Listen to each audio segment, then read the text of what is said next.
Ito si Ajalon Michael Manazarati at siya yung driver ng nasabat na van na nagkarga ng 1.8 tonneladang shabu sa Batangas. First, it was people dapat eh. Okay. Then when I got there, sasakay din kami. And then, pero sakay muna natin to. Then I realized, puno na yun, where you guys gonna sit? This guys, sunod na lang daw kami.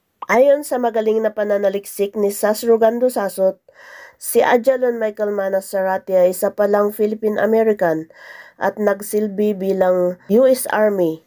At ayon kay Sas, isa siyang tanyag na CrossFit trainer at may-ari ng isang gym at may mga negosyong malalaki. Kung ganyang may mga negosyo siya, siguradong marami siyang pera. At kilala pa ang kanyang pamilya na nagsilbi sa US Army.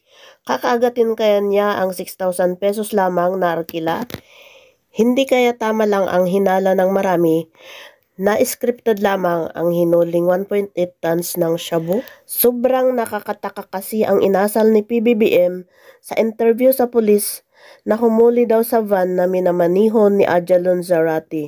Also, he cannot, before you start asking questions, I'll warn you, he cannot talk about operational details. Kaya pag bigla kaming sasabat at sasabihin namin wag siyang sasagot, that's because it's still ongoing. But he can tell you what happened.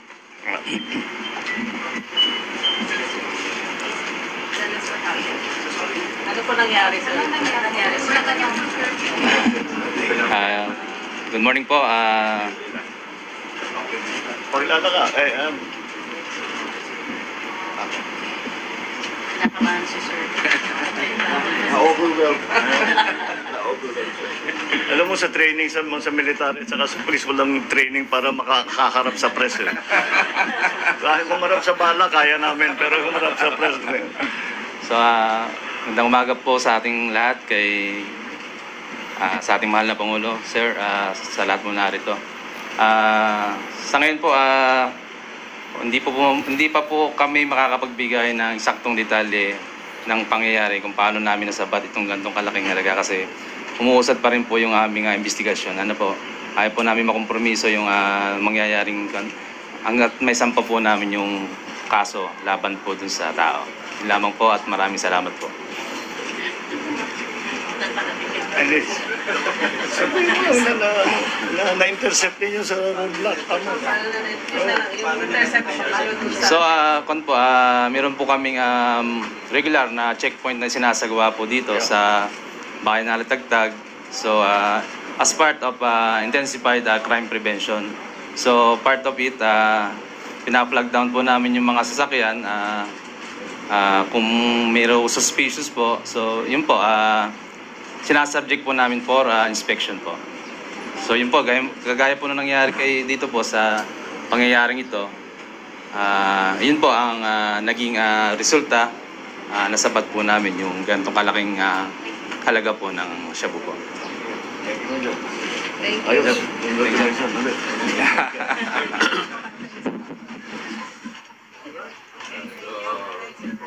Ayan, humalakhak si Major pero tingnan nyo ang mukha niya, super tense. Sir, ano po yung instruction nyo sa ating mga law enforcement agencies like PNP and PDEA? Kasi with this apprehension, tila hindi natatakot ang mga drug syndicate na i-transport ang mga illegal drugs kahit may mga checkpoint. Babala nyo na lang din po sa mga drug syndicate na hindi tumitigil sa kanilang illegal drug activity sa bansa. Thank you. Well, kailangan rin maintindihan ang mga drug syndicate.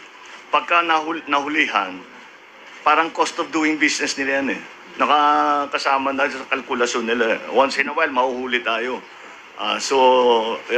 Pero malaki pa rin ang kita. So, tuloy-tuloy lang. We cannot, there is no, tinatawag na one single answer tungkol dito. There's no silver bullet to this. Kailangan talaga kayod. We have to operate. We have to gather intelligence. We have to coordinate with Interpol. We have to coordinate with intelligence and drug agencies of other countries around, of ASEAN, of Asia, kung saan man nanggagaling. Because this is an international crime. So we have to keep, there is no other solution but to keep doing this.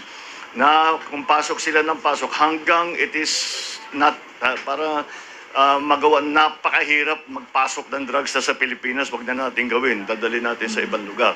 That is the situation that we are hoping to achieve.